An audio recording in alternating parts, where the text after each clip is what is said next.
지난 2008년 8살 여자아이를 잔혹하게 성폭행한 조두순이 출소 100일을 앞두고 있습니다. 그가 사회로 나오자마자 다시 범죄를 저지를 가능성이 크다는 우려가 나오면서 시민들의 불안감도 높아지고 있습니다. 아동 성범죄자 관리 실태와 함께 재범 방지 대책을 짚어봅니다.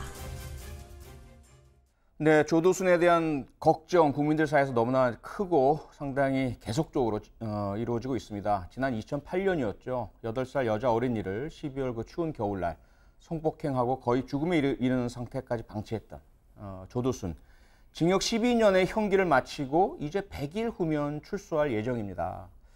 김영선 기자, 국민들의 참 걱정, 또 호소까지 많이 이어지고 있다면서요? 네, 맞습니다. 12월 13일에 만기 출소하게 되는데요. 예. 그 청와대 국민청원상으로 굉장히 우려가 쏟아지고 있습니다. 네. 지금 조두순 출소를 반대하거나 이 관련법 처벌을 강화해달라라는 내용의 이 게시글이 5천 건이 넘는 상황이고요. 네. 지금 출소율을 막아달라, 그리고 아동 성폭행범 이 조두순이 얼마나 약한 처벌을 받았느냐, 이런 거에 대한 호소도 지금 넘치고 있는 상황입니다. 네. 조두순은 여전히 재범 위험 최고 수준으로 평가받고 있습니다. 실제로 전과 17범이었던 조두순은 과거에도 2차례 술에 취해서 범행을 했다고 주장한 바 있습니다. 조두순을 오랫동안 지켜본 지인들의 증언에서도 그의 재범 우려나 보복 가능성을 엿볼 수 있습니다. 직접 들어보시겠습니다. 큰 집사님 갔다 왔다고 이제 그 얘기를 하더라고. 그거를 자랑 삼아서 얘기하는 거야. 술 안 먹었을 때 얘기해가지고 자기 기분을 좀 원착했다. 그럼 머릿속에 기억하는 것 같아. 다음 술 먹고 오면 꼭 와. 꼭 해코지를 해. 처음 왔을 때는 계속 변명만 했다고 그러더라고요. 시간이 쭉 흐르다 보면은 피해자나 그 가족들한테 좀 미안한 감정이 든다. 그런 말들도 하던데 조두순 전혀 그런 게 없었다고. 지 나가서 살 거 없으면 한다는데요 뭐. 무엇보다 조두순의 재범 우려가 가장 크죠. 조두순의 재범 방지를 위한 대책들, 법과 제도, 양질 변호사가 좀 설명을 해주시죠.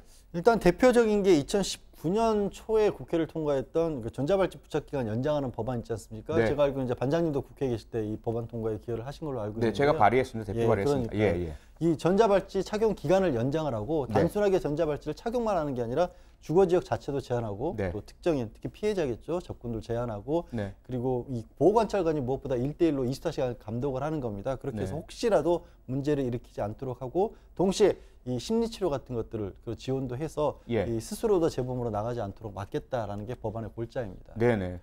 뭐 제가 발의하기도 했지만 문제는 실행인데요.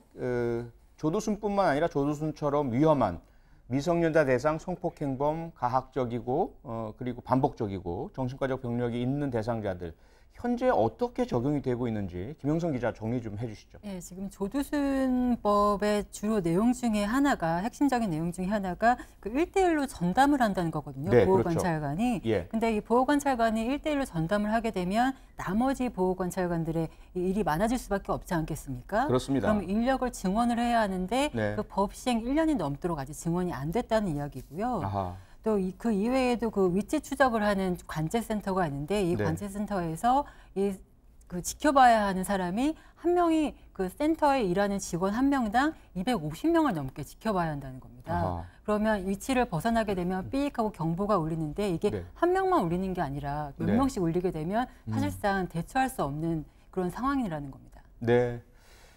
전자발찌의 범죄 예방 효과 통계적으로는 상당히 입증이 되어 있는데요. 문제는 성범죄자라는 예외적인 대상을 향해서는 우려가 좀 제기되고 있지 않습니까? 또 하나가 그렇습니다. 이들의 신상 공개를 하는 성범죄자 알림 2 사이트, 여기에 대한 지적도 제기가 되고 있죠. 그 성범죄자의 경우 재범률이 그렇게 떨어지지 않았다. 그러니까 2011년에 제도를 도입했을 때 한 2%가량인데 지금도 2%가량을 조금 넘기 때문에 성범죄자 같은 경우에는 전자발찌를 착용했다고 해서 크게 달라지지 않는 게 아니냐.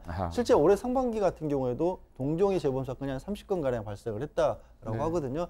이거는 이제 전자발찌 자체의 효과가 없다라기보다는 여러 가지 다른 이유들도 좀 있어 보여요. 전자발찌 착용 대상자가 굉장히 늘어났다는 거, 또 보호관찰을 하시는 분들의 숫자에도 너무 한계가 있기 때문에 효과를 좀 못 떨어뜨리는 그런 이유가 되기도 되는데 어쨌든 개선의 여지가 있다는 것은 명백해 보이기도 하고요.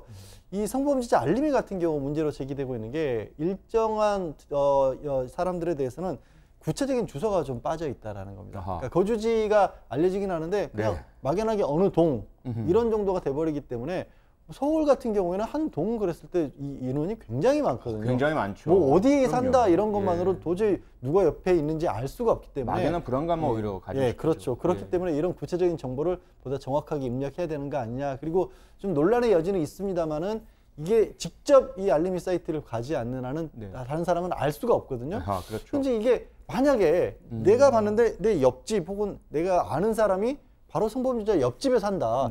이런 경우에는 어떻게 해야 될까? 이게 좀 이걸 어떻게 그런 부분을 좀 보완해야 되는 건 아닌가 하는 그런 의견도 좀 있습니다. 네, 분명히 보완의 여지가 분명히 있어 보이고요. 조두순이 출소 후에 또다시 피해자와 가까운 거리에 살게 된다. 이것도 악몽 아니겠습니까? 이걸 막을 수 있는 대책 뭐가 있을까요? 그러니까 지금 피해자 가족 같은 경우에 이 사건이 일어난 데부터 그렇게 멀리 떨어질 수는 없었다라는 겁니다. 우리가 이사를 가두고 생활 환경을 바꾼다는 게 그렇게 쉬운 일은 아니고 쉽지 않죠. 무엇보다 왜 피해자가 그걸 해야 돼요? 그러니까요. 그러니까 가해자를 더 떨어뜨려야 되는데 지금 접근 금지하는 범위가 불과 100m라는 겁니다. 그럼 100m라면 100m 밖에 있다가 안으로 들어왔을 때 이게 전자발찌를 착용해도 경보음이 가고 경찰이 출동하고 너무 늦습니다. 그러니까 비근하게 미국 같은 경우만 해도 뭐 대부분 10km고 심지어 미국은 가해자의 거주 지역을 제한하는 것들도 굉장히 많이 있습니다. 그렇습니다. 그러니까 가해자에게 더 가혹해야 되는 건데 피해자를 이게 더 피해자가 조심해야 되는 그런 법이기 때문에 이것도 조금 강화해야 된다라는 의견이 있습니다. 네. 그런 문제들을 다 이렇게 점검을 하다 보면 또다시 법의 문제로 돌아오지 않습니까? 그래서 법이 더 강화되어야 하고 촘촘하게 피해자 보호를 해야 된다. 또 다른 측면은 왜 조두순을 그렇게 일찍 내보내느냐. 이런 범죄자를 좀 오래오래 외국처럼 종신형 이런 법 개정안들도 지금 발의가 되어 있죠. 그러니까 대표적으로 이제 김용호 더불어민주당 의원이 이게 13세 미만 성범죄 대상으로 한 성범죄자 같은 경우에 재범이 있을 경우에는 가석방 없이 종신형을 하자라는 얘기까지 있었고요. 뭐 조두순 사건 이후로 법원의 양형 자체가 조금 더 엄격해지긴 해서 지금이라면 12년으로 끝나지는 않을 겁니다. 지금이라면 그렇겠죠. 지금이라면 그렇습니다. 그렇지만 그럼에도 불구하고 아직도 부족하다는 국민들의 목소리가 있다는 것도 분명히 들어야 될 것으로 보입니다. 네. 청소년 강간 전력으로 징역 12년을 살고 나온 40대 남성이 출소 8일 만에 또 성범죄를 저질러서 1심에서 징역 18년을 선고받았다는 보도가 나왔습니다. 이 남성 역시 조두순과 똑같이 심신미약 상태를 주장했습니다. 아동 성범죄자의 재범, 예방과 대책 마련이 절실한 상황입니다. 다음 사건